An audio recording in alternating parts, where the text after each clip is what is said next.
ఒక పేద మధ్యతరగతి తల్లిదండ్రులకు ఉండే భయాల్లో మొదటిది, మన పాపది లేదా బాబుది ఇంటర్మీడియట్ అయిపోతుంది, నెక్స్ట్ ఇంజనీరింగ్ జాయిన్ చేయాలి, ఏ కాలేజీలో జాయిన్ చేస్తే ఎంత ఖర్చు అవుతుందో, మనం కట్టగలుగుతామో లేదో, జాయిన్ అయ్యేటప్పుడు ఇంత ఫీజు అంటారు, తర్వాత ఆ ఫీజు ఈ ఫీజు అని ఇంత చేస్తారు, మరి నేను ఫైనాన్షియల్గా లేను కదా. ఇటువంటి వాళ్ళందరికీ సెయింట్ మేరీస్ కాలేజ్ ఇచ్చే ఒకే ఒక భరోసా ఏంటి అంటే, 4 ఇయర్స్లో మీకు ఎంత ఖర్చు అవుతుంది, ఏ ఇయర్కి ఎంత అవుతుంది, ఎప్పుడు ఎంత కట్టాలి, ఎట్ ద టైమ్ ఆఫ్ అడ్మిషనే మీకు అంతా క్లియర్గా చెప్తారు.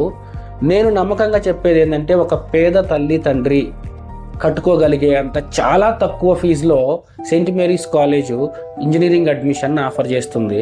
ఫర్ మోర్ డీటెయిల్స్ ఈ స్క్రీన్ మీద ఉన్న నెంబర్కి కాల్ చేయండి. మీ మనసులో ఎటువంటి డౌట్ ఉన్నా అడగండి, మన టీం మీకు క్లియర్ చేస్తారు. మీకంతా ఓకే అనుకున్నాకనే వచ్చి క్యాంపస్ విజిట్ చేయండి, నచ్చితేనే అడ్మిషన్ తీసుకోండి. Welcome to Saint Mary's group of institutions, Hyderabad.